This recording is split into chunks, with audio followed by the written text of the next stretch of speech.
boys are stupid. Seriously. Wrong. Wrong.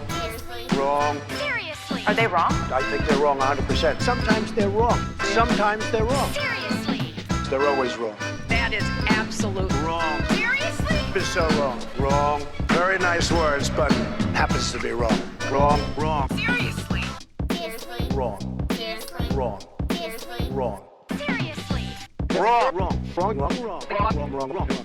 Wrong. We have one more question. Seriously. Seriously. Wrong.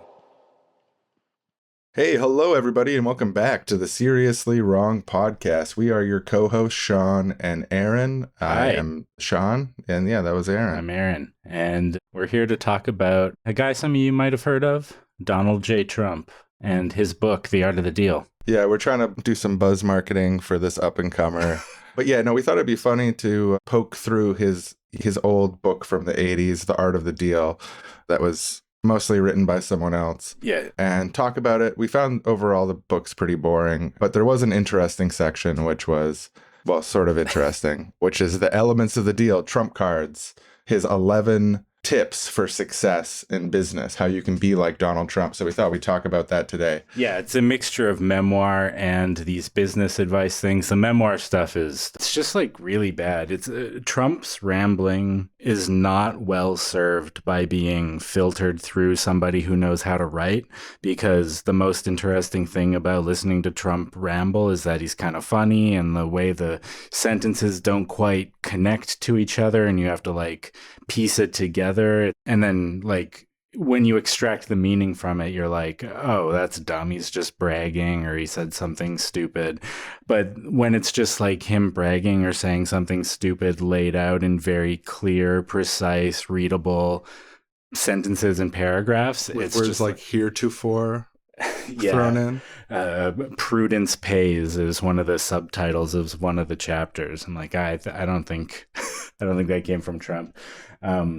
It just becomes like horribly mind-numbing. Like, Yeah, I think this is like, isn't this like the top selling business book of all time or something, or one of the? oh, I don't know. I didn't look that up. Oh, sorry, Donald Trump claimed that, but PolitiFact determined that it was false. Right. Yeah, I was going to say that sounds like something Trump would say. You know, he claims to be such a great businessman, such a great deal maker. He loves making deals. So, you know, we wanted to see, what are the elements of the deal? What are the trump cards? What does he say makes a deal? Yeah, you got to praise the light no matter the candle. Yeah, if there is light to be praised, nothing would make us happier. Yeah, you must criticize the darkness no matter the anti-candle. So true, yeah. Let's go over them in total, and we can talk about them in more detail over time. But his first trump card, his first Donald Trump rule for life and business is think big. And what he's talking about is roughly just, I guess, asking for more. Like, he gives the example of not just building a hotel, but building a hotel and casino. Ooh. I think sort of the steel man here is that you're asking and pushing for what you really want, and you're not being limited by artificial constraints, which I think is decent enough advice. Yeah, go for the gold, you know? I think that's the point there. Yeah, shoot for the moon. Yeah. The second trump card is protect the downside, and the upside will take care of itself. So basically what he's talking about here is like minimizing risk. You know, if you go into deals where, you know, the worst possible thing that could happen isn't that bad, and the best possible thing that could happen is really, really good for you, then you do that over and over again, and like you end up getting a bunch of really good stuff and very little downside. Yeah, in terms of a piece of advice, I think it's kind of weak, but it is true to say that a good deal is a deal where the downsides aren't that intense and the potential upsides are very large. Yeah. That's something you can notice in a good deal for you. Yeah, then we have maximize your options. So yeah, he's talking about like being flexible, or like being willing to change plans or try something different. If one thing isn't working, go to something else. I have a lot of balls up in the air, and be flexible. Yeah, good advice. It's good to not get overly rigid on things. So I'll hand that one to Trump as well. Reasonably good advice. The next one, use your leverage. So I can't remember which specific examples he gives. Oh, the example he gives is actually just that he lied to someone, in order to play into their fantasy about who he is in this section, if I recall correctly. Yeah, his leverage was that he lied to Holiday Inn and said that he was farther along on building his hotel than he actually was. And so they chose him. Yeah, sort of a weird example, but it is true that if you have leverage in negotiations, that is useful. It's kind of like a definitional part of negotiations, to the point where, again, it's sort of a trite piece of advice, but I will agree that if one has leverage, utilizing it during negotiations could be a beneficial thing to do. Yeah, totally. So then there's know your market. Basically, he's like, oh, my dad used to build houses for poor and middle income people, but I build houses for rich people. And yeah, basically just like, if you're selling something, I guess, if you're making a deal, you should know who you're selling to, because that'll change how you go about it. Which is, that's true too. All these things so far, they're like pretty true, but they're also just like the most obvious things you could ever think of if you were going into business. Yeah, and the examples that he gives are strange and reflect this kind of like Trumpian worldview where there's like genetically determined winners and losers who are in a war of all against all. Yeah. And so on. But we'll have time to get into that. Yeah, there's a lot of weird details. Yeah, we'll get into.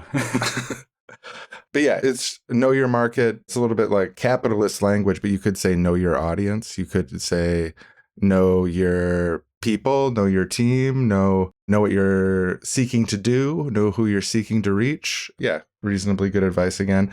Next one, another trump card, get the word out. So build up hype for what you're doing to help yourself make better deals is what he's saying in the specifics here. He gives the example of sometimes bad media coverage can be a good thing if you use it right. And he also talks more about lying here, right? Saying that you should exaggerate. Yeah. You should use, quote, truthful hyperbole, meaning to exaggerate always. An innocent form of exaggeration. He gives some media advice too, like if they're trying to put you on the defensive, then just frame a positive answer. He says, like, talk about your narrative. They're saying, why did you do this bad thing? And he's like, I did positive thing. It's pretty standard sort of media advice. There is enhance your location is another one. So he's kind of saying in real estate, people always say location, location, location, but actually you can enhance your location. You can make somewhere that's not good have a better aura or make it more fashionable, which, it's pretty true, I think. Yeah, I think there's something deep in this one. Being is becoming, A is not A. Everything is changing over time. So I think the steel man here is don't get caught in the common sense. Don't act as if the world is a rigid and unchanging place. Understand that the world is always moving and changing and seek to shape that to your benefit. In this example, around your investment properties.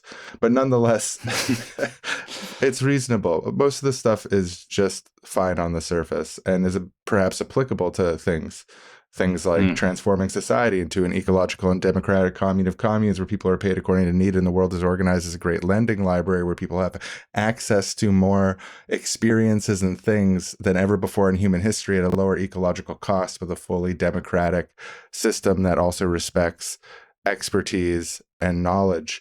These could be useful to that. It could also be useful to trying to cover up the details of the Epstein files, which you rallied your political base into being really worked up about, even though you are featured in them. And then you need to find an escape route. Just examples of things that these tools could be used for, or investing in real estate. Yeah, a little truthful hyperbole. I'm going to release the Epstein files, an innocent exaggeration, to promote yourself. And then, it was an exaggeration. You don't have to actually do it. Another one is fight back. This is a trump card. So he's saying, I do love to emphasize the positive when people are confronting me, but, sometimes if they treat me very, very badly or they say something very hurtful, then you have to fight back. You have to go on the offensive, which he frames this as like it's kind of like a last resort thing. But I feel like he does this all the time. He goes on the offensive pretty much no matter what. But it is true that depending on the situation, especially fight back, it's framed as, so it's kind of like self-defense. But even like in politics or in pushing for a better society or in pushing to cover up your crimes, sometimes the only way you're going to achieve what you need to achieve is by going on the offensive and really like, not just defending yourself, but fighting back.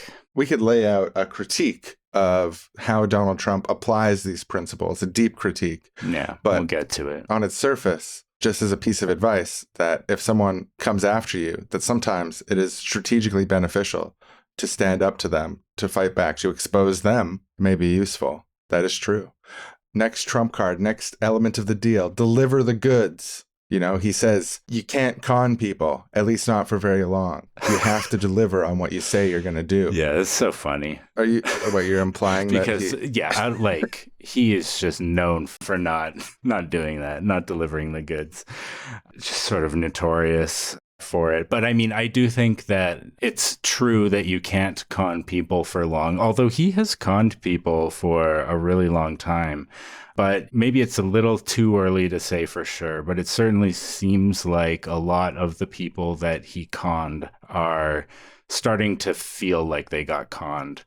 So we'll see where that goes. Maybe he'll dupe them back over again. But for right now, it seems like because he didn't deliver certain goods, certain files that he promised to deliver on, some people are noticing that. So maybe he should have taken his own advice here. Yeah, I mean, people have been saying it seems like people are starting to turn on Trump now for like 10 years. And yeah, it's why I'm hesitant, but Fell for It Again award is like a meme around Trump in particular, Trump's fans. Although this Epstein thing does, like, seeing like Theo Vaughn and Joe Rogan and like all these different kind of like alt Trump adjacent, at peace with the Trump media figures. Yeah, even like Alex Jones, Matt Walsh from Daily Wire, like the racist, transphobe Daily Wire guy. Like there's racist transphobes turning on. But I mean, yeah, like the guy who made the movies about being those two things. Like it's just, it is fun to watch them getting angry at each other over this. Yeah. 2 more trump cards left, and then we can just kind of chat about all this. Second last one is contain the costs. Which, in business, I guess you don't want to pay that much. He talks about how he likes to complain if he'll call him up personally and be like, that's $5,000 too expensive. This is kind of just like minimizing downside again in a different way. It's financial advice that is so basic that you would not put it in like a financial advice book. It's like, don't spend too much money. Don't spend more money than you have, and try to spend less money when you can. That's intrinsic to any sort of money system that functions on scarcity. Yeah. So it's fine, but it's just kind of basic. It's not exactly profound. But this last one is profound. The final trump card. Yeah. The final element of the deal is have fun, which I think it's good advice for a lot of things. I don't know if it's particularly good advice for making a deal.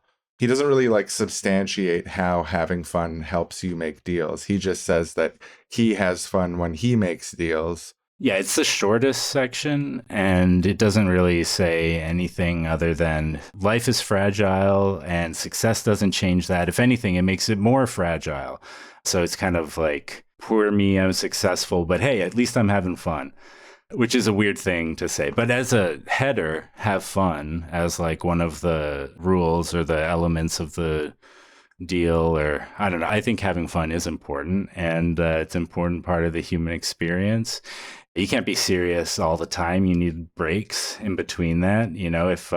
If you had a day with absolutely no fun in it at all, or you had a relationship in your life where you never had fun together, or you had anything in your life where there's zero fun attached ever, it's not balanced. It's not part of a balanced life to not have fun. It's important. And it often gets downplayed how important it is. So it's good. Yeah, it's good. And I'm a big pro fun guy. I believe in the politics of fun. Fun is like sleep or something. Like not having fun puts you at some sort of deficit, some sort of like psychological deficit if you're not having time to like blow off steam and have fun. But actually in this context, the context of making deals, these sorts of deals that Donald Trump is, it's interesting. Trump has this like floating concept of deal. He uses a broader concept of deal than you typically find in conversation. Just like making deals in itself sounds so vague and nebulous. But I don't know that having fun is actually that useful, like for business transactions and negotiations in particular. Maybe it could be, but it's like you could add have fun to the end of any guide, like a guide of how to be a dentist, a guide of how to be an architect, True, a guide of how to mow your lawn. It's just like, and remember to have fun. So again, it's like kind of, I do think that fun is actually really politically profound and worth exploring. But in this context, I feel like it's sanely trite and idiotic. That's actually kind of how I feel about all of these is that like if you squint your brain at it, you can find a way that it's true or it's hinting at or pointing at something profound. But like overall, this list is trite and idiotic and like just not useful, not really useful to the average person. When we were preparing for this, you sent me a list of some of the headers, and I was like, oh, those actually sound kind of interesting. Like let's crack this open. Maybe Trump back in the day, before he got old and like before there was so much degradation in the brain, like he was never like a super well-spoken or articulate guy, but maybe there's like some really interesting stuff in here based on these titles. But it's like the most mind-numbing prose you've ever experienced. There's zero theory here about any of these, or maybe like a sentence or two. It's mostly just anecdotes. Yeah, rambling anecdotes that like you kind of get how it connects usually to the header, but it's not framed as advice or like it's not like here's how you could think big in a situation that might apply to you. It's all just like, if you've ever heard Trump ramble on about any topic, it's like that, but full sentences. Yeah, the reason I was really interested in this topic and suggested that we dig into the art of the deal is because there's this element of Trump, I think is probably the most interesting part of Trump, that I thought might be spoken about here, and it's kind of alluded to in different ways, but Trump practices a very hyperstitional mode of politics. His way of communicating, on top of using, I think it's like a 4th grade vocabulary or something.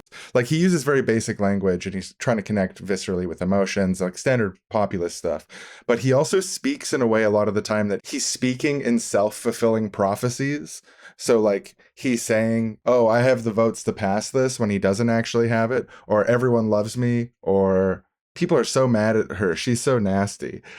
It's like that's what he wants to happen, and he's like trying to reinforce the perception that's happening. Yeah, people are saying. Yeah, many people are saying. Yeah. And yeah, from when he first popped on the scene in politics like 10 years ago, I always thought that was like the interesting aspect of him. It reminds me of kind of like a countercultural thing, like Robert Anton Wilson, I think in his book Prometheus Rising, has this concept that I encountered in my teens that like actually really affected the way that I thought about the world. And it's kind of like this counterculture thing about reprogramming yourself and that sort of BS. But his frame that I think is really useful is he said that there's winner scripts and there's loser scripts. And basically there's ways of talking and thinking that reinforce the outcome you're trying to create. And they tend to be more confident scripts. And there's the loser scripts are the ones that do the opposite. It's ways of talking and thinking that prevent the things that you want from coming true. So being like, oh, I'm such a loser, I could never learn to speak French. Like that's a loser script. That's like orienting yourself narratively in a space where you're never going to learn French. It's going to be harder to learn French. It's also kind of people talk about like abundance mindset and like there's some other different variations on fake it till you make it. And I think it's true. Not always 100% of the time, but it is true that like you're going to have a way better chance of learning French if you're thinking like I totally could learn French. Psh, easy. All those people in France can do it. I can do it too. Versus like I could never do it. Like babies in France are pulling this off. And I think Trump is a really, really great example of how actually powerful this can be, which is like if you assert something forcefully enough and convincingly enough and with enough bravado and charisma, you can a lot of the time actually make it real. You can make people mad at this person that you're saying everybody's mad at. You can make people love you or other people, or, on things that are a little less pliable, like actual reality, like, oh, that election was stolen from me. You can't actually change history by just like speaking it into existence, self-fulfilling prophecy, but you can convince a lot of people that it's true, despite, all like the best available evidence and everything. So I think this is a powerful technique that can be used both for good and bad. And it kind of runs through a lot of the trump cards that he's talking about here. Like there's elements of it keep popping up in a lot of these. The example of the election fraud claims, like if an election wasn't stolen, but you continually assert that it was stolen, what you can do is create a group of people to which the untrue is true. And so you could argue that's unethical, and I think I would argue that's unethical, but you've effectively created a portion of the population that lives in a different reality than other people, and it's a reality that benefits your aim. And if you're successful enough at that, I think this is a disturbing thought to people. I think it's a little bit of a disturbing thought to me, is if you get enough people who really believe that election was stolen, regardless of the evidence, and you create a type of common sense, you can build political power in a context where that is common sense. Then later you can literally rewrite the history books and make it true. You can make it a type of true in the future through the use of repetition alone. Yeah. I think that's just like a powerful, true thing about the nature of like consciousness and history and social relationships in a way that's kind of uncomfortable, because it implies that the past can be lost to like collective delusion, or the past can be lost to a charismatic person putting forward a strong and incorrect self-serving narrative. But I think that is reality.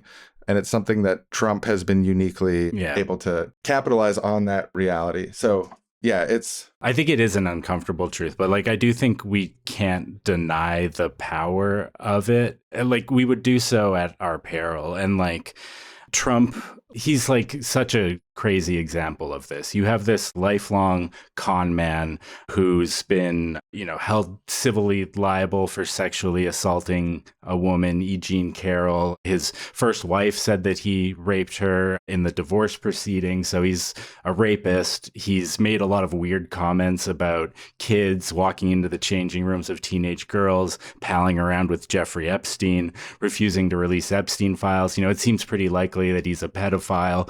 And his politics, the people that he's aligning himself with politically in the current day, and the policies that he's pushing for, this sort of like modern American Gestapo of these ICE raids going in and forcefully deporting people from the country with no due process, like unmarked brown coats, fucking it's crazy what he's doing. He's like far right lunatic. He's a Nazi. So you have like a rapist, pedophile Nazi who has managed to convince a significant portion of the population that he's like an honorable, great man who's fighting for America. And he's managed to get himself into the position of the most powerful person in the world.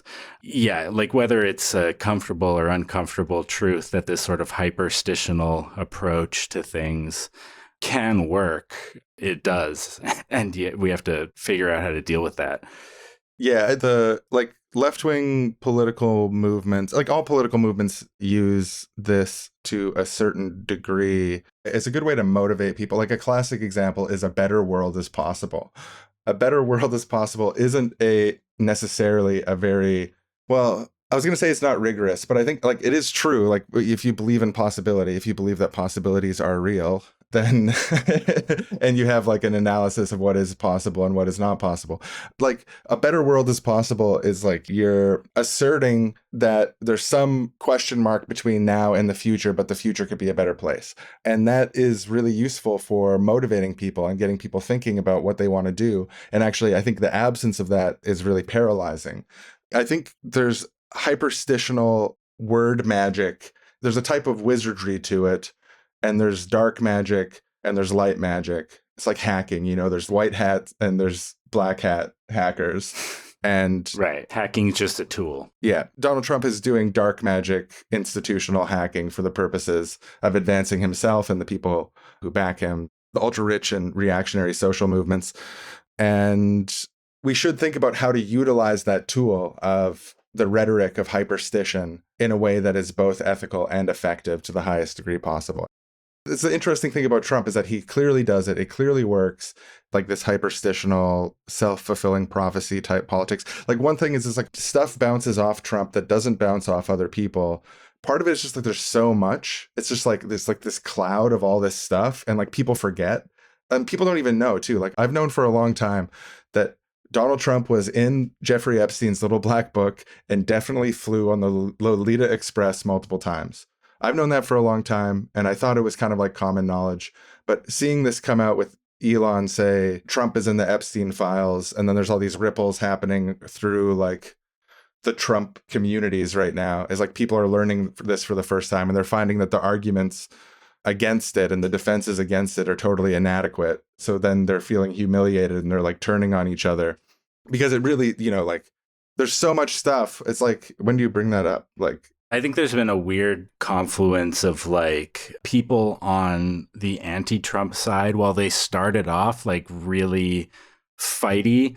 I'm thinking like mainstream, like the Democrats, the MSNBCs. The first few years of Trump was like fight, fight, fight. And then it just kind of like dwindled away. And like, yeah, like a lot of the specific things that would take out anyone else just like bounce off Trump. And I think part of it is just how dogged he is and like how willing he is to dismiss anything that is true. Like, most people who are like, oh, I'm going to make a big thing about this being a fraudulent election. Once you've gone to court multiple times, you've had dozens of cases dismissed because there's no evidence of any kind of fraud. You like had all these investigations that came back. There was no evidence of fraud. Most people would feel like some shame at that point. They would be like, it's so hard to, in the face of all that, continue just being like, no, it was stolen. They're all lying.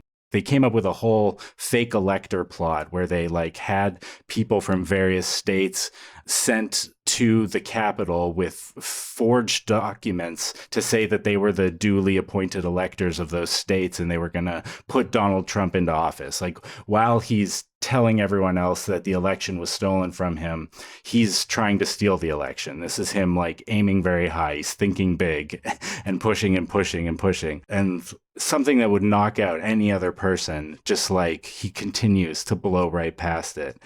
Which is why, like, yeah, I get uncertain that this is actually going to cause real problems for him in the long term. As much as he seems weak right now, and some of these tweets he's been sending out trying to be bravado are like seeming more and more desperate, where he's like, oh, to my guys, and in some cases gals, I do not like what is happening out here. Our administration is perfect. Pam Bondi is amazing. She did a great job. There's this like aura of desperation that I've almost never seen from Trump before, but like he has such a powerful hold on these people that part of me thinks even the fact that they are now having to digest, all these photos of Trump and Epstein on a plane together smiling that we saw years ago, that they're just seeing now for the first time somehow, that they will be able to just sort of work through it and coalesce around him again, and he'll recapture them into the con. But, we can hope that maybe he finally didn't protect his downside enough, and he's going to lose big on this deal. We now go to two people on a first date, which is going very well. That's so true. Oh, that's funny. Yeah. That's so funny. Pedophiles are in control of our society. I've always said it. And they have to tell us. That's the thing, is they actually believe in telling us and revealing it. That's why they've left all these hints around. Definitely. So us independent researchers can piece it together. They want to be seen. It's a basic human need. Everyone wants to be seen for who they really are, even if you're an elite child abuser. I'm guessing I know what you're going to say to this, but Epstein, did he kill himself?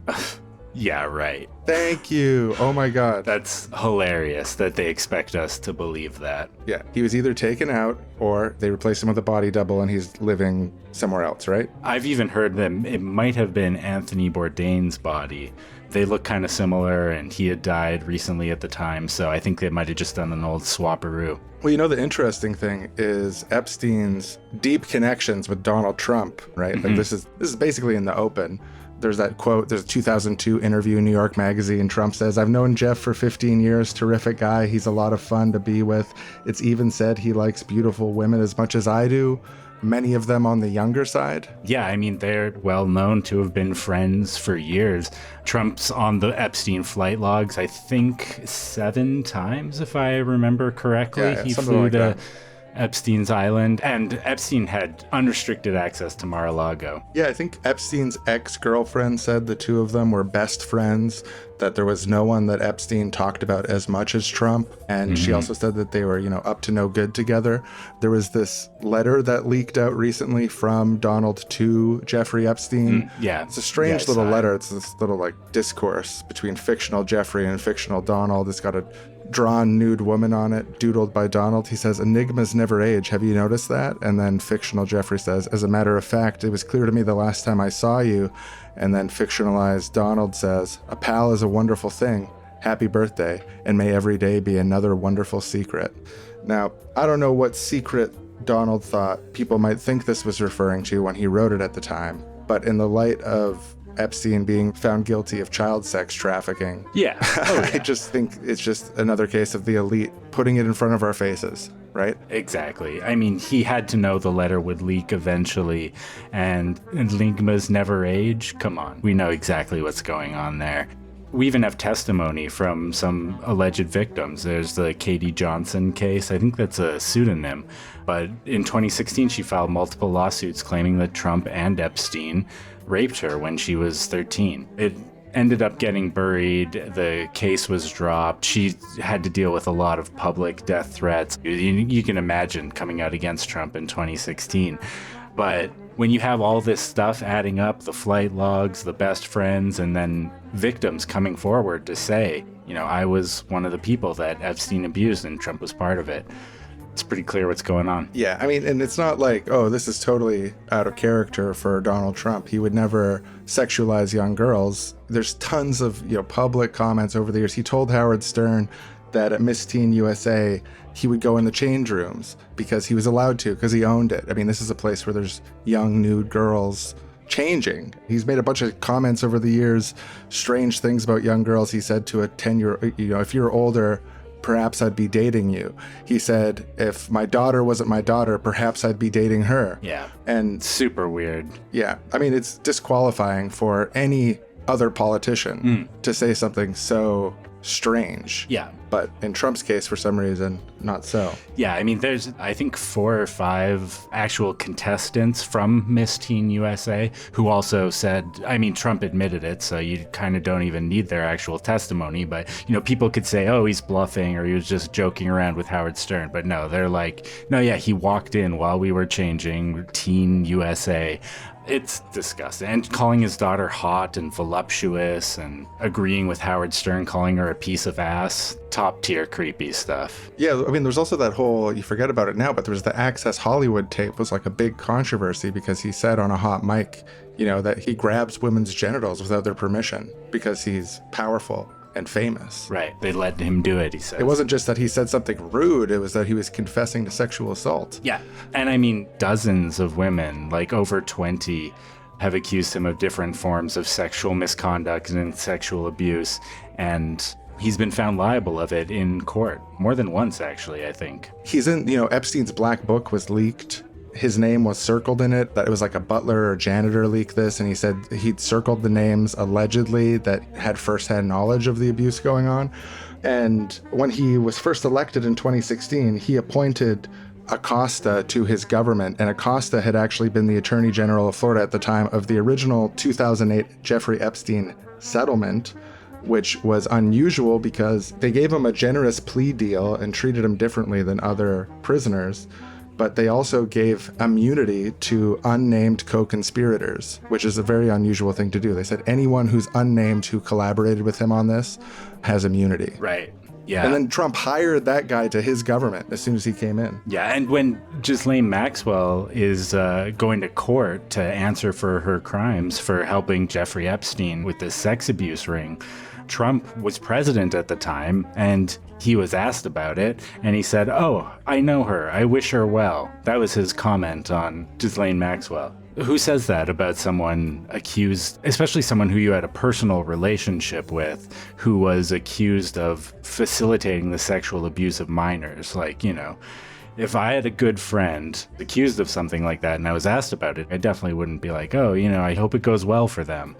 Creepy. In the lead up to the 2024 election, Trump was asked about declassifying different files, UFOs and all this stuff. He's like, yes, I'm going to declassify it all.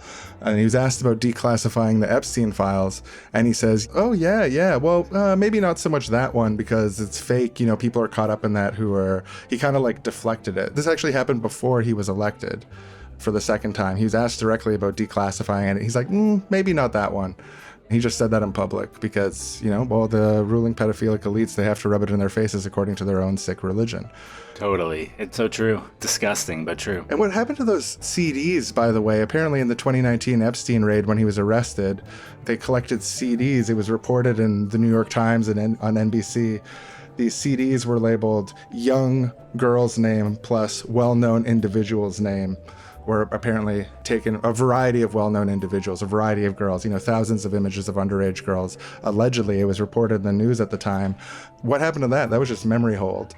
What was that about? It sounds to me like some sort of blackmail ring, using the access to younger girls that these networks of modeling agencies, of which, there's numerous pedophiles and abusers in these modeling agencies that have been revealed over the years that Trump and Epstein directly fraternized with.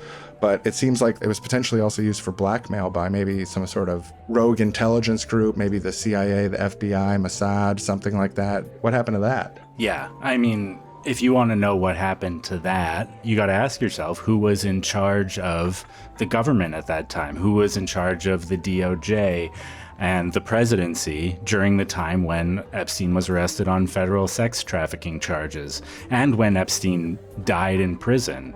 Both of these things happened in 2019, I think, 2018, right smack dab in the middle of Donald Trump's presidency. So, how easy would it be for him to say, hey, let's make those CDs disappear. Hey, let's make Epstein himself disappear. Now, the one thing I'm not sure about is whether Trump was helping Epstein to escape and then, replacing him with Anthony Bourdain's body, as I said, or whether to cover his own ass, Trump had Epstein killed himself.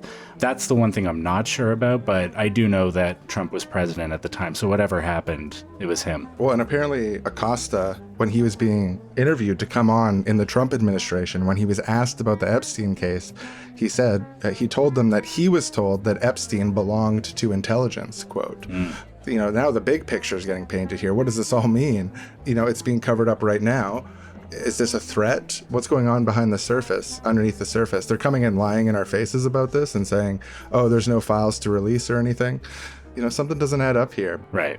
Yeah. But obviously I am also a huge Trump supporter as well. Oh, yeah, of course. Nobody's perfect.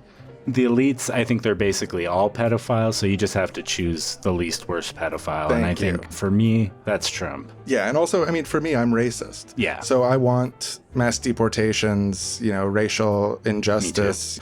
You got to pinch your nose and vote for the more racist pedophile. I can't believe we're connecting so well. Like what you just said, it could have come out of my own mouth. And, you just...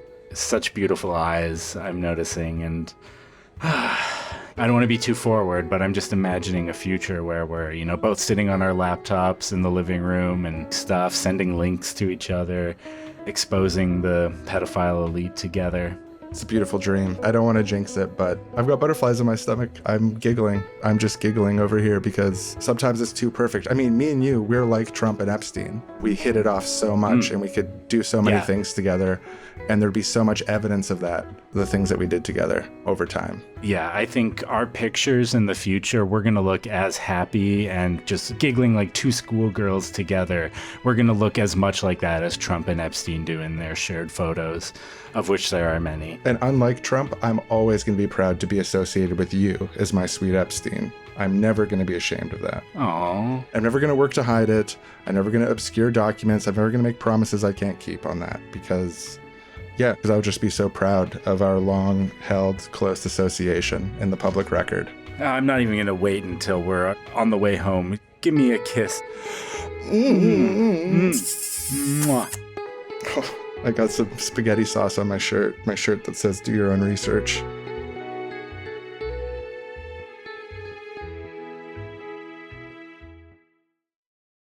Part of what's fascinating about this right now, with first his attorney general says that she has Epstein documents, then she says those documents don't exist, and his FBI director goes on Rogan, says these things don't exist, and says, like, trust me, like, would I lie about this? Like, I'm the guy who would share these if they existed, because he's a Trump world. It's Trump's guy. Yeah. The crazy thing, I think, is seeing that they've clearly fumbled it, that they didn't have a theory of mind around, like, they didn't know their market, and they didn't deliver the goods, and now the costs cannot be contained. Yeah. Because when Trump says in his Truth Social post, his attorney general has said these documents don't exist, and then he takes the Truth Social to say these documents were created by Obama and Biden. They were attacking me. Like, these documents were faked. And then I've seen, like, these different, like, mega influencers and stuff being like, trust the plan, you know, this is like a counter coup. This is a way he's playing this long game. They put up these fake files that didn't even call Hillary Clinton a pedophile. So that's how you know they're fake. And they made these fake files that said that Trump is a pedophile. And so it's like their whole defense strategy is contingent on acknowledging that there's some secret documents that do exist, but now they're lying about. Like, that just creates, in conspiracy world, that like creates this incredible current, this flow, this crack that everything is going to like seep into, and it's going to like open it up. So in that sense, it's an exciting moment. I would say I'm interested in the Epstein case and what it represents. Like, it appears from public information that like Jeffrey Epstein was operating some sort of blackmail operation where he was filming powerful people engaging in sexual acts, sometimes with underage women. And then what was he using those recordings for? It has been speculated that he was using them to shape the political behavior and the economic behavior of elites in the United States, which is the type of thing that maybe a government would want to cover up. But this is something, like, I've talked to people who voted for Trump about this kind of thing. And yeah, we can vibe basically on elements of the Epstein case. Like, there's enough public information. It's not like this isn't like a huge speculative conspiracy theory in the sense that there's a lot of information pointing in the same direction here. I guess there's no direct evidence that people were blackmailed specifically. There's a lot of things that point to it. Apparently his whole compound is just covered in cameras. Right. Yeah. I mean, like, we know that he was trafficking young girls, and that's been said in court. Ghislaine Maxwell, or however you say her name, is being held accountable for it. And we know that he like constantly had powerful people flying on his plane, going to his island. Some of these girls have testified publicly about sexual encounters with powerful people and being asked or forced to give them massages. Including Trump. And Matt Groening and Bill Gates and Prince Andrew. Yeah. Those are named parties I'm aware of. Oh, man. Bill Clinton, too. Bill Clinton. I'm not lib-washing this. Yeah. I'd say the balance of evidence points that he was probably involved in this as well. And I hope it all comes out. Oh, yeah. Yeah, for sure. So, yeah, I think it's hard to deny that Donald Trump was thinking big when he said to himself, I'm implicated in this Epstein stuff. Obviously, like, we were friends. I was on his plane, all these pictures. But I'm going to promise to release these files anyway. I'm just going to exaggerate. I'm going to think big and say, you know, why not just make big out there promises and then completely go back on them? I could shoot someone on Fifth Avenue and my audience will love me anyway. You know, it was a bold plan. I know my market. I know my market. Turns out maybe he didn't. But yeah, it was a big, bold plan. But it's kind of backfired a little bit. You know, these rules, these trump cards, these elements of the deal, they have served him well. But there are cracks in them, and they're starting to show. He's trying to enhance the location of being in the Epstein files by maximizing his options and not releasing them. But in doing so, he fatally failed to deliver the goods. He focused too much on having fun and not enough on delivering the goods. And now he's left without leverage to use. He didn't protect his downside. He didn't contain the costs. And his options, kind of shrunk, but we'll see. He's fighting back, but it's just ringing hollow because he didn't know his market. It's the same pattern, the hyperstitional pattern. It's like, I won the election. That assertion is now being replaced with the Democrats created fake Epstein files to frame me, and also the Epstein files don't exist and can't be released. That attempt at hyperstition is present here as well. And my understanding of like the lineage of how he got involved in this kind of hyperstitional politics is that there's this book called The Power of Positive Thinking, which is like a Christian book that's about maintaining a positive mindset that his dad was a big fan of, and that like Trump was like kind of raised around, that connects with some of these sort of like winner script, loser script type ideas. And then also he had a relationship, I think starting in the 70s or 80s, I think starting in the early 80s with Roy Cohn, who was like a notoriously bad dude, a lawyer who was heavily involved in the McCarthy trials and the Red Scare era. He represented mob bosses in court. He famously said to Roger Stone that nothing is on the level, everything has a price, even the Supreme Court. He also allegedly told Roger Stone that Lyndon B. Johnson definitely killed JFK. And Roger Stone is also really interested in this hyperstitional stuff. He talks about it a little bit more explicitly than Trump does. He was involved in Watergate and was like a key advisor to Trump. You can look about those two guys and their relationship to Trump. It's really interesting. But so it's like you have this Christian positive thinking influence from his childhood mixed with kind of like mob boss lawyer, nothing is forbidden, everything is permitted, do anything to win, and be vicious in doing so, attack your enemy, wish death on them. Like Roy Cohn privately lobbied a judge to give the death penalty to two communists during the McCarthy era, like in an illegal way, and just openly said that later, that's what he did. Yeah, there's like this kind of nasty current, like positive thinking, like, oh yeah, keep an optimistic mindset and better things will tend to happen. Like there's some truth to that broad framework. But then in Trump's version, Roger Stone's version, it's mixed with like the absolute most like vicious political corruption and lies, like claiming that you've won an election that you lost and trying to agitate people into overthrowing the government and plotting to overthrow it. Like that is pretty extreme on the political spectrum within liberal democracy. But that's the logical extension of maximizing your options, knowing your market, enhancing your location, fighting back, and getting the word out and thinking big, like, yeah, there's a direct connection between. If you're this type of person, this like sort of, you want to be a ruthless businessman who wins at all costs, and then like, yeah, the way positive thinking looks can turn like really dark. And we mentioned like a lot of the examples he gives for some of these trump cards, these elements of the deal are really weird. Like even in the intro to the chapter, he's talking about like, I think you mentioned this earlier, that deal making is an ability you're born with. It's in your genes. There's winners and losers. It's genetic. It's inbuilt. There's like, he sees himself as better than other people and successful people as like better than other people.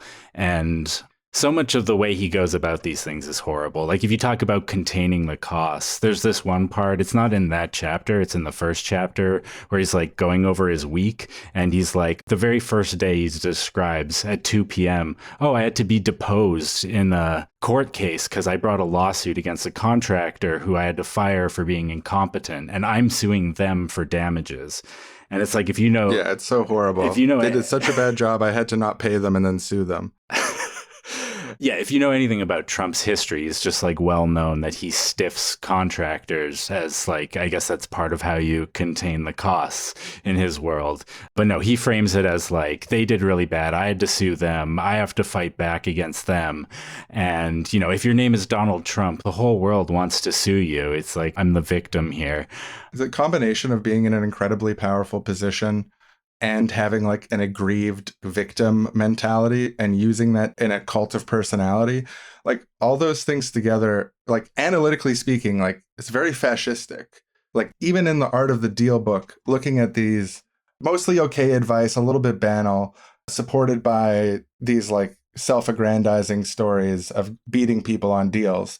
Like there's a seed of fascistic politics here in the capitalist figure. Like Trump is like the embodiment of the American dream of capitalism in the 1980s. And there's like a direct through line between this kind of advice, this kind of lifestyle, this kind of fantasy he was selling, and the fantasy that he's selling in politics of mass deportations and making more explicit like racial hierarchies in American society and appealing to the aggrieved privileged.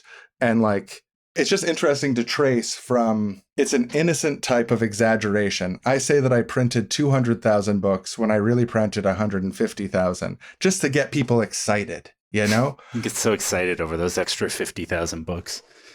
Yeah, and it's like all these tiny little lies that he just lives in this nest of lies, always saying 10%, 20% more than is true, always saying he has more in his bank account than he does.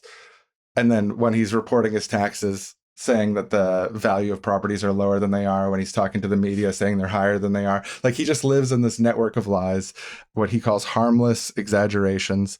And then just being able to trace that direct through line to a scenario where the United States is currently in his second term the most explicitly reactionary and violent, and like actually implementing policies, not just talking about stuff, but implementing policies that are ruining lives, tearing families apart, co-signing the genocide in Gaza to double down on it, to develop it as real estate. Like all this stuff is like, it's darkly fascinating to connect wheeler and dealer Trump in the 1980s, the embodiment of American excess, thinking big, maximizing your options, knowing your market. Be like me, I'm rich. I made $9 million by tricking these suckers into secure the border, have unmarked vans, deport people, including citizens, without trial based on facial recognition that can't tell Hispanic people apart. Yeah, it's horrifying. And like, yeah, he says things like, I play to people's fantasies. People don't always think big themselves, but they can get very excited by those who do. Like he's giving like a playbook for what he did here. And it's so crazy how successful it is and how he managed to go. It feels weird to keep harping on this. Like, there's the whole Trump derangement syndrome thing, and there's all these defense mechanisms that him and the people surrounding him have built up in order to like almost make it feel passé or weird to point things like this out. But he is a rapist, a Nazi, and a pedophile. And yeah, he has like a third of the country wrapped around his finger. Like they love him. And just the caveat, maybe he's not a capital P pedophile and a capital N Nazi, but he's definitely lowercase. And he's definitely a rapist. Yeah. Rapist is the most proven in court one. Yeah. I could talk at length about this, but I'm going to save time right now. But his affiliation with Stephen Miller and his appointment to Stephen Miller to these roles in government that relate to deportation and the border and so on. Like Stephen Miller is a fucking Nazi. Like he's a white nationalist Nazi. If you see interviews with him and stuff, like he is, it's rare you get villains in life that are so clearly and unambiguously a villain. And he associates with this freak, this creep, this extremely racist, violent, like in his heart of hearts, Stephen Miller's aspirations are deeply fascistic and evil shit. And he's empowered him. Fuck, there's so much stuff. Like there's like the David Duke endorsement stuff. There's like all that, like, fuck, there's so much. And it's just like, he's got this bullshit shield. There's just too much. There's so much that it became a cliche. And then because it became a cliche, he's able to coast. It feels like the only thing that is like broken through that since his second election is his own people who were hyped on the Epstein disclosures and would have been hyped to get a doctored and edited version of the Epstein disclosures. Yeah. They were willing to accept a bunch of different lies and they were willing to keep playing the role, but they just made it too obvious and too stupid and too fucked up. I think your Matt Walshes of the world, they're like, I can't hit this line, man. Like, I want to be a foot soldier, but I can't hit this line. How can I say that Biden faked the documents and they don't exist?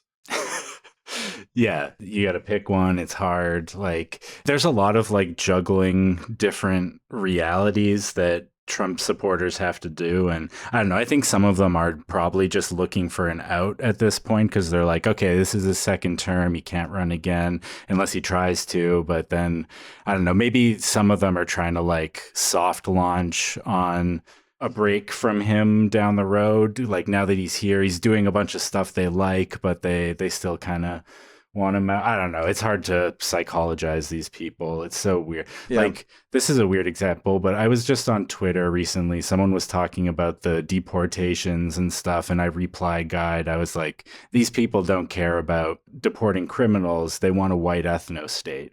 And I had like 14 or so replies of people being like, I wish that they wanted a white ethno state. And I was like, you're kind of proving my point. Like, who do you think I'm talking about? I'm talking about Trump supporters voted him in and they're cheering this on because they want a white ethno state. And like 0 people were like, oh no, that would be horrible. Like, cause I was in the replies of some right-wing Twitter, I can't remember, but like none of his followers were like, no, I don't want that at all. They were like, I wish that was what they were after. And so it's like this weird thing where they're not acknowledging that that's what's going on, but they are saying that that's what they want. And that's like, it's this weird contradictory, like little mess that they find themselves in. But apparently the Epstein one is just too difficult for a lot of them to parse. Yeah, but there's still some foot soldiers who are like, know what? I trust that President Trump is hiding these documents that I do believe exist, and he's probably in for the right reasons. Let's focus on continuing to own those libs. Like, I've seen some of that too. I even saw, maybe it's a fake post, but it seemed like a real profile. And he's like, a lot of us MAGA, we know that he's probably a pedophile and he's probably into incest, but nobody's perfect. And, you just have to.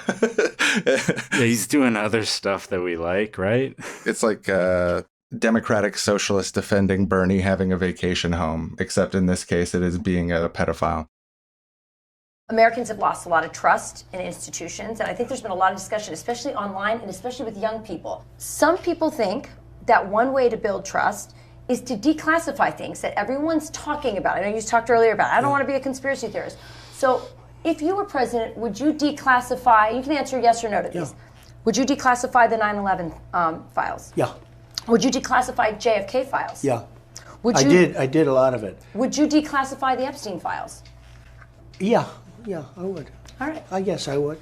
I think that less so because, you don't know. You don't want to affect people's lives if it's phony stuff in there because there's a lot of phony stuff with that whole world. But I think I would. There's a moment where you had some hesitation about Epstein, releasing some of the documents on Epstein. Why the hesitation? I don't think I'm not involved. I never went to his island, fortunately. But a lot of people did. Why do you think so many smart, powerful people allowed him to get so close?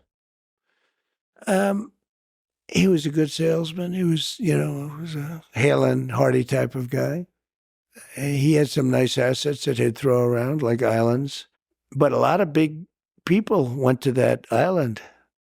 But fortunately, I was not one of them.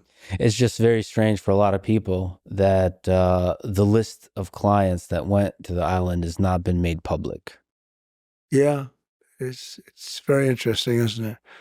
Probably will be, by the way. Probably. So if you're able to, you'll be... Yeah, I'd certainly take a look at it. Now, Kennedy's interesting because it's so many years ago. They do that for danger, too, because, endangers certain people, et cetera, et cetera. But yeah, I'd be inclined to do the Epstein. I'd have no problem with it. That's great to hear. We now go to a Democratic Party strategy meeting during the 2024 election. All right, all hands on deck, everybody. It's happened. Donald Trump is officially the Republican candidate for president again. We got to strategize on this. What are we going to do? How are we going to tackle this? Hey, I have an idea. Maybe it's kind of a moonshot, just to get the gears turning. But a lot of people who vote for and support Trump are really worked up about this Jeffrey Epstein case. And we have a ton of photos of them together, videos of them together. Apparently they were close friends. Maybe we could blast images of them together into swing states that we're worried about and kind of imply that he's a pedophile. use that as like kind of a wedge issue, that because like it looks like, I mean, the evidence actually kind of does look like he was close to Epstein. Epstein obviously committed all these sex crimes. He's also a sex criminal himself, so like they would do it against us, obviously, if they had this kind of stuff. So maybe we should just use that. Now that is the worst idea I've ever heard in my life. Yeah, sorry, man. It's a dumb idea. I can't believe you even brought that up.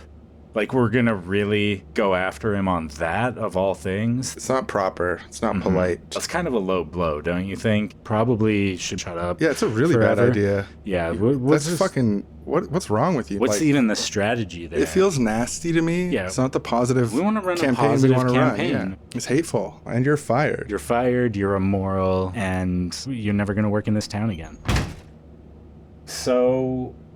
yeah, I don't know. I'm just going to throw it out there. We should spend more money on the military. He's Oh, alienating our NATO allies. Yeah, that is good. Let's hit him on the things that people like them care about. What about the border? You know, a lot of Trump's people like strong borders. What if we said we're for strong borders too? You know, that could probably win a bunch of people over. Oh, I like that. I like that. Yeah, we could be the party of borders, and obviously they want to fund ICE. So why would we say they're not funding ICE enough? Let's beef it up and really protect the border. And we could be the party of the military, the party of the borders. Yeah. Now this is good. This is true. Bitcoin. We got to use Bitcoin. Oh yeah, his supporters love Bitcoin. Yes. Oh my god. Yes. Okay, that's good. Now we're cooking. That is good. Bitcoin for black investors. Now we're cooking. Part of our racial outreach.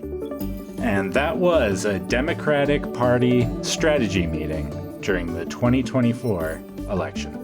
Yeah, and that Bitcoin for black investors thing is real. Look it up. It's part of... Wait, it is real? That is real, yeah. I didn't know that. No, it's part of the black outreach strategy. I thought you made that up. Whoa. Yeah, to emphasize Bitcoin investment for black communities, black men. Oh my. Yep. It was interesting delving into this book and, you know, going on the trip from Trump all these decades ago as the guy whose example of how he fights back is that he took the city of New York to court 6 different times because they refused him a tax break. That was the only example he gave of fighting back. Or, there was some Holiday Inn thing too, but that was the one that stuck out to me. He's like, oh yeah, I fought back against the evil city who didn't give me a tax break.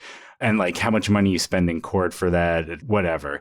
That's how he started. And then he ends up here. And yeah, it's horrifying, fascinating.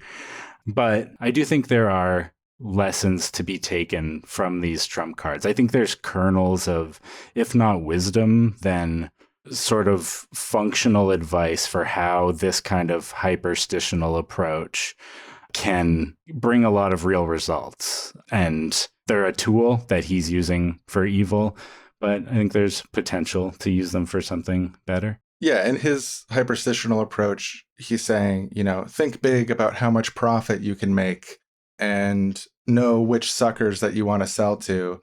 Use threats or implicit threats, including the threat of striking back, as leverage against people to protect your reputation. Get the word out by lying and contain the costs by shorting people as much as you can and ripping other people off. That's what he's saying in the context of the business world, if you're reading between the lines. And in the political world, he's saying, think big, you know, appeal to that dream of a white ethno-state via mass deportations. Use your leverage to threaten the Republican Party that you're going to take them down if they stand up to you, so they feel like they need to use you and collaborate with you for at least 2 terms. You get the word out by lying. He just kept that. And threatening people implicitly by always striking back at everyone and denying everything. So that's how he used it. But I think if we're talking about the creation of a democratic and ecological commune of communes where people are paid according to need and everything's organized as a great lending library with democracy that respects expertise and collaboration, in a society where everyone has access to everything they need and more experiences than ever before in human history at a smaller ecological cost and rooted in a sense of social fairness, if we're transitioning to that one true and good potential society, dare I say, a revolution towards, dare I say, full communism beyond communism's even wildest dreams, or let me Full liberalism. Sorry, I meant to say full liberalism. Full liberal communism, the ultimate coming together. But yeah, I think to achieve that kind of society, you're going to need to think big. You need to think about what's the perfect society look like? And let's aim for that. Like what you just described It's inspiring. is thinking big. And even in different realms of this, you can think big. Like in the realm of like a particular political ask, you can think big and like we should have free transit. That's not like the biggest thing in the world, but in the realm of our current politics, that's also thinking big. So like there's different layers to thinking big, but I think it's always going to be beneficial to shoot for the moon and try to ask for what you need and not just what you think they're willing to give you. Demand what you need. Start from there. And not some like middling, like, oh, yeah, maybe we could like compromise with the conservatives before we even present anything to them. That will make them like us more. Yeah, and he's talking about, oh, I'm going to add a casino to a hotel. I'm going to make more money. But in the context of describing a full utopia, a beautiful vision of a society that's worth creating, it's like the difference between, in this metaphor, the hotel is, oh, let's have a pluralistic, liberal, and free society that tames capitalism, has environmental protections, and so on, and where there's good labor standards, it will maintain private property and so on. But then the really glamorous casino version, not just asking for the basic package, but having those super profits of human experience and potential, is dialing the sliders up to full utopia. What does it mean to integrate human society into a living biosphere? What does it mean to integrate the opinions of human beings into democratic processes that are accountable, well-structured, and give people a voice in the things that matter to them and the direction of society? What does it mean to fully engage in a society of education, care, repair? And what does it mean to look at the library as a model for how we might abolish private property or erode private property? That's the real luxury, fully automated luxury casino, not for profit, but for the well-being of humankind. And like while you're thinking big on this, you want to the best of your ability, protect your downside, contain the costs. So maybe we can put those two together because they're pretty similar. And like this is one that like in Trump's world, like it's weird advice because a lot of the time you can only do that when you have a lot of options available to you, when you're in a position of a lot of privilege, like even, yeah, maximizing your options. It's a thing that like, it's fine advice, but there's a limit for most people to how much they can do it. But in terms of political asking for what you need, whenever there's an option to protect your downside, whenever there's an option to minimize costs, you want to go that route. You want to be aware of what you're putting into and what continue using these market terms, what your return on investment is going to be. You know, you don't want to burn your entire activist group out on something that's really minor with minor benefits. So, you know, has a huge downside and a very minimal upside. You want to think in terms of, you know, we have limited resources. People are strained. Activists are strained in the current society. So let's contain our costs. Let's protect our downside and really focus on the biggest asks we can, the biggest upsides, and go from there. As activists, a good cost to keep to a minimum is the human cost of time, energy, efforts, and so on. Like if you're in organizing spaces, its number one barrier is just time and capacity. So thinking of strategies that can contain those costs, I think is particularly important. Then obviously also not spending tons more money than you have is also valuable. And watching your downside stuff is just basic risk and reward things, which is useful to political transition as well. Is like, what are you trying to achieve and what are you risking in order to achieve it? Like a bet where you're putting down, to use a financial metaphor, you're putting down a small amount of money in order to have a chance at getting a very big pot. That is a good bet. And the opposite is like, do you have to bet everything that you have in order to make a small amount of benefit? Thinking in those terms, especially in like human capital as an activist organization, is useful. Like on an election campaign, one of the things that I've said to other team members is how much money does it cost? How many people does it take? And how many votes does it get? And that's a series of questions that I ask when someone pitches an idea to me that I think we shouldn't do. You also want to know your market. If you are talking to other activists, you're going to have different strategies depending on who you're talking to. If you're talking to the general public, you have to frame your ideas in a way that makes sense to them and is palatable to them. Know your audience, know your revolutionary subject. If you're trying to inspire people to transitionary action to the type of society that we need, which people are doing that and why? What will motivate them? That's good advice through a revolutionary political framework. Yeah, and get the word out. Public relations is important. Trump's little bit of advice here where, like, if someone's trying to pin you on something into their framing, to just start talking within your own frame and be like, you know, they ask you some leading question that's embedded with a bunch of weird assumptions. You don't even have to like sit there and debunk all of them in order. You just talk about your platform, what you think is true, your positive vision. Frame it in a way that your audience will respond to it. If you get bad publicity, use it to your advantage. There's some real good advice there. You do want to get the word out. You don't want to seem defensive. A little bit of bravado and playing to people's fantasies isn't bad either. Even some truthful hyperbole. But I feel weird saying that because his hyperbole isn't actually truthful. You don't want to just be a liar. I think that that is bad and wrong and not a good way to get the word out. But in this sort of hyperstitional frame of like thinking big and asking for the gold, going for the utopia, I think a little bit of hyperbole, a little innocent exaggeration while you're getting the word out. Trump's right. It's an effective form of promotion. Yeah, I'd say definitely use the hyperstitional stuff to the degree that you can within the bounds of like ethics and decency and so on. But like we have to recognize that it is true that repetition is essential in the creation of truth in terms of what truths do people perceive. And so there's a benefit to have a communication strategy that's built on the understanding that you're creating truths out in the world and you want to make them good truths. That is, truths that correspond to reality or are useful at gaining greater correspondence to reality in the future. And there's some nuance there. I could probably talk for 2 hours. Another thing we can take from this is he talks about using your leverage. And, you know, historically, the Marxist position has been that the workers should use their leverage. The tenant activist says that tenants should use their leverage by withholding their rent. Workers should use their leverage by withholding their labor through a strike.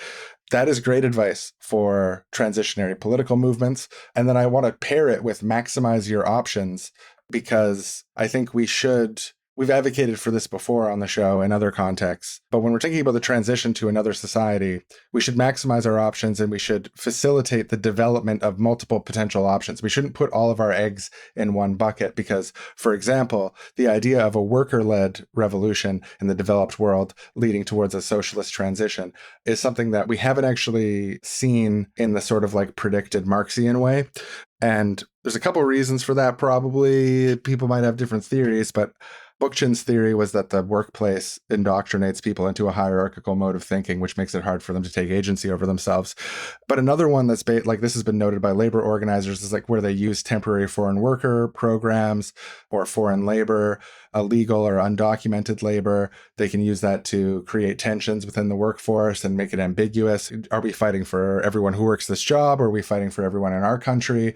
And it can like stoke xenophobia and stuff. So before I ramble too long, I think in particular that the worker control of the means of production leverage and vis-a-vis the revolutionary social transition hypothesis is badly complicated by the recurrent issues of xenophobia and resentment that Trump himself pulls into, and that it's good to, without ruling that out, have multiple options for what type of leverage people might exercise. Yeah, I think too, something that ties into this is enhancing your location. There's a couple different ways to think about this. Like you could think of literal location and like there's debates about like, oh, is the revolution to a better society going to come about in like America and the imperial core? Oh, that doesn't seem likely. People there are too tied into the capitalist system. Or is it going to come about in they call them third worldists, people who think it's going to happen in less developed parts of the world. And, I think both of those are possible. Again, you want to maximize your options, but I don't think, you don't want to rule anything out. And just because the United States seems incredibly inhospitable to a utopian politics of taking care of everybody doesn't mean that it is always going to be that way. You can enhance that location and plant seeds to help people think about things in different ways. And your workplace might be a place where there's never been a union and there's a very strong culture of respecting the internal hierarchy, but you can enhance that location by planting seeds among the workforce, spreading the idea. You can take the ground as it exists and till it a little bit, get some air in that soil. And before you know it, it might be a little bit more hospitable. That location might have a slightly different aura than it did before. And there might be some real moves that can be made in places that it didn't seem like there were before. So, don't rule anything out. Keep the options open, enhance your location. Enhancing your location also relates to just one of the most profound concepts in philosophy, which is the process of change and becoming. Like A is not A. Things aren't static. Something isn't just what it is, it's also what it could become. And in that sense, there's tons of different ways to apply that knowledge. And there's tons of places where not holding that knowledge leads people astray. And if you're tuned into it, you can sometimes notice when people start acting as if the world is a static and unchanging place and things have more like immutable characteristics than they actually do, and how that leads people's thinking astray. So people who want to see a transition to a ecological and socially just society, which should be anyone who's keeping up, the recognition that it's not just about location. It's not just about what's inherited. It's also about what can be created or co-created. It's a really, actually, I think my favorite one of his little rules here. Although thinking big is pretty cool too, and having fun. Next up, delivering the goods. Do socialists and revolutionary anarchists, communalist movements have to do that too, Aaron? Yeah. Well, I mean, if you had a socialist revolutionary movement that delivered the opposite of the goods, then what's the point? Like, oh, it's a movement to utopia. We're going to deliver you dystopia. Or I guess maybe more of the same would be just not delivering instead of delivering something bad. But yeah, no, I mean, he starts that section saying you can't con people, at least not for long. And, we're hoping and praying that this turns out to be true for him and the Jeffrey Epstein situation. And I think in general, it is fairly true. Both in terms of wanting to build a successful movement, I think you need to deliver the goods to show people that, your organization isn't just about thinking big, talking big. It's actually about making people's lives materially better. So on a smaller scale, that could be things like mutual aid organizations. It could be local political wins, changes to the local political system. On a bigger scale, it could be delivering the goods in terms of a massive reorganization of the entire society to function more like a lending library to provide people with what they need in an effective and ecological way. But whatever level you're talking about this on, delivering the goods is, I think, a core part of wanting to achieve that better society. Yeah. And along the way, having tactics that can do things for people as organizers, like providing meals or childcare or school lunches. There's a rich history there that we can tap into as political organizers, but it's just a benefit. If you do things for people, if you benefit people, you bring the people joy, they will be more inclined to believe you when you're getting the word out about thinking big. And they might even help you to use their leverage to fight back. Finally, have fun. That is also important. Yeah. Because activism, hard work, people get burned out easily. You want to have fun. And what's the point of a revolution if it's not towards a society with more happiness and joy, mirth, fun, all the good things in life? That's what we're aiming for, right? Like, I mean, you don't want to have fun all the time. There's a time for anger and sadness and grief and all the other emotions. But I think having fun It's underrated. It's important. It's often seen as frivolous, but it's actually like a crucial part of the human experience. It's necessary to a well-rounded life and to healthy relationships and a healthy society. You know, a society where nobody ever has any fun is obviously not a healthy society. It's a horrifying hellscape of some kind. It's zero fun. I think it's important to have fun functionally for building a movement that works. And I think it's important to have fun as one of the goals that you're pushing towards in a society, to keep in mind that it's actually an important part of this process. And I think it could help people not sort of get lost during that process of a transition where sometimes, you know, people can get paranoid or want to start guillotining their former comrades for thinking the wrong way or something. That's no fun. Fun could be a real stopgap against some of those pitfalls too. On a very basic level too, in organizing, people are going to run away from pain and they're going to run towards things that they enjoy. And we should not make the process of participating in the renewal and transformation of society into something that's more worthwhile and valuable to us. We should not make that something painful that people have an instinct to run away from. One of the things I've noticed about people who talk about like revolution, I generally will talk more about transition than revolution, partially for this reason.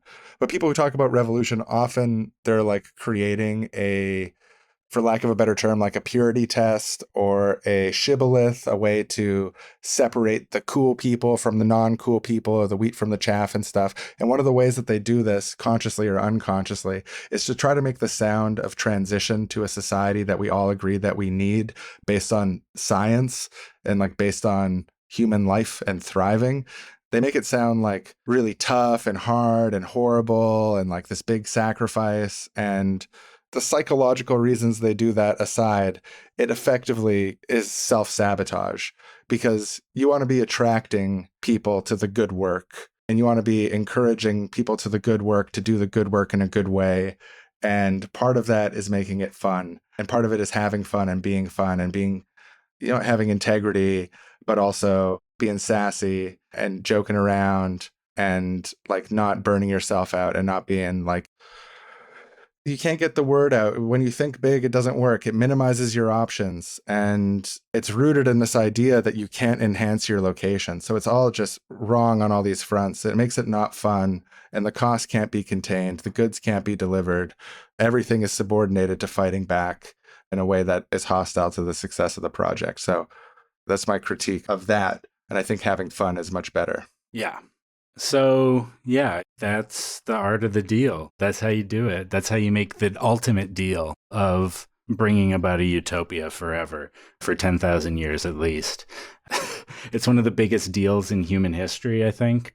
And I think we have a nice little blueprint here for how to go about it. Yeah. And who says that a lowercase n Nazi, lowercase p pedophile, capital R rapist's book can't have some ideas that are worth integrating, even if he's currently trying to cover up his personal ties to the one and only notorious Jeffrey Epstein, international child rapist. Yeah, nobody says that. Or I don't know, probably actually a lot of people would say that.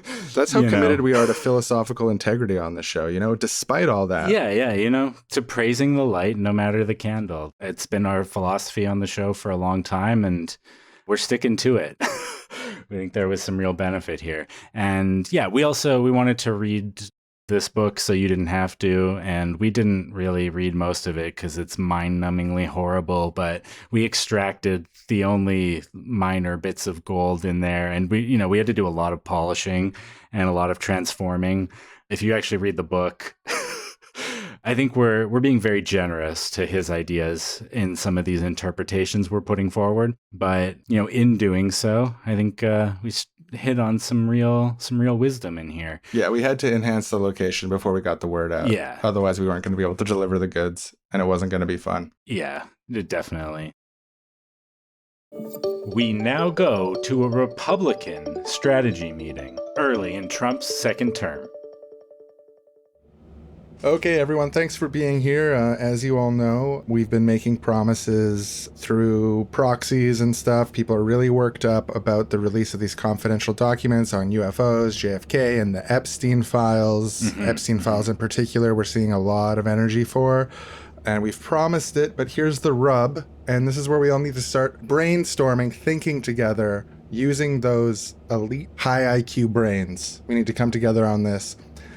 It looks like the Epstein files do exist, and our president, Donald Trump, is badly guilty of being in there. And Yeah. it looks pretty bad. Like, let's just say we release these files. It's beyond a shadow of a doubt. It's definitely unambiguous. So what do we do? Yeah, so this isn't the kind of situation where we can release it and then kind of claim that it doesn't prove what it does prove. It's going to be too obvious for that. Yeah. I don't know. What if we say that we're releasing them and then just never do it, just keep putting it off another day, another day? We've been doing that for a while, and it could work forever, but people are starting to get pretty anxious about it. No, that's a good one. I'm going to write that down. Let's not rule that out. Keep it on the board. Continually promise to release it and then never do. That's how, honestly, it sounds really good to me right now. Yeah, the other thing we could do is say we are releasing it and then release something that's like tangential. It's not the core part of it. It's, we just release some bullshit or whatever and say it's the Epstein files. I think that's another strong contender. Yeah, release some bullshit. No, that's good. Just release some bullshit and kind of pretend that we already... Yeah, that's great. That is really good. Any other ideas before we start getting into the upsides and downsides of these? Hi, I had an idea. What if we say that we have the files and then say that the files don't exist, and then after that we say that the files do exist but they're fake? Oh, yeah. I like that. Yes, that is it. I'm looking around the room. Yeah. That's the kind of genius that you get in a room of elites like this. That is like so beautiful. Yeah, because, first you say they don't exist, you confuse people, then you say they do exist, but they're fake. Yeah, keep them guessing. And then if they do get released and Trump's in there, you have the, it was fake. We already said it. Yeah, wow. I'm just going to erase these other options. They're stupid. Yeah, let's They're run garbage. with this. And actually, you're fired for suggesting those. I should be. This is it. Let's do it. I think it's going to work out really good. And that was a Republican strategy meeting early in Trump's second term. And that is all the time we have this week, unfortunately. Hope everybody listening enjoyed this little foray into the art of the deal. I was going to say we had fun reading it, but that wasn't really true. I had fun recording it. Yeah. And had fun riffing. Yeah. I will say this is an ongoing story with a lot of new developments constantly happening. Even in the time between when we recorded this and when we're releasing it, there's been a bunch of new developments on this story. So yeah, if you've been enjoying the mailbag episodes we've been doing recently, when we do the mailbag on this episode, we're going to talk about some of the new developments that have been happening. And that mailbag will be available for free over on our Patreon. Some of them free. For just $6 a month, you can get access to the entire archive, all the bonus episodes, patreon.com/seriouslywrong. We have plenty of big thinking, fun having, location enhancing, option maximizing stuff in there that I think people will enjoy, especially if you enjoyed this episode. So patreon.com/seriouslywrong. It's just $6 a month, and it makes it so that we can keep doing this show. So thank you to everyone who's already doing that and everybody who is about to do it right now, whose finger is itching right now to click that mouse and head on over there. Yeah, I imagine they're like trying to click right now, but they're so excited they just narrowly missed the sign up on Patreon button, and now they're doubling back. But yeah, on the Patreon, we contain the costs and we deliver the goods. Thanks everyone for listening and for donating, and we'll see you soon. Yeah, and with that, I think we're going to leave you on some recently resurfaced audio where Jeffrey Epstein, the man himself, is asked about his relationship with Donald Trump vis-a-vis underage girls. And this is what he had to say. Have you ever had a personal relationship with Donald Trump? What do you mean by personal relationships? Have you socialized with him? Yes, sir. Yes? Yes, sir.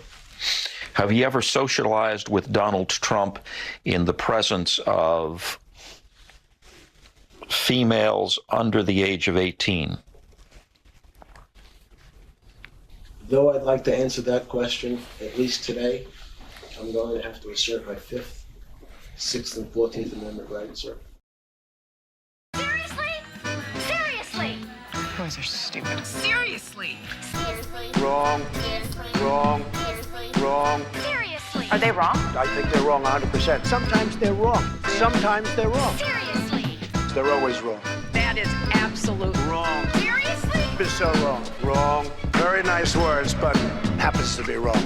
Wrong. Wrong. Seriously? Wrong. Wrong. Wrong. Seriously? Wrong. Wrong. Wrong. Wrong. Wrong. Wrong. Wrong. Wrong. Wrong. We have one more question. Seriously? Seriously? Seriously? Wrong.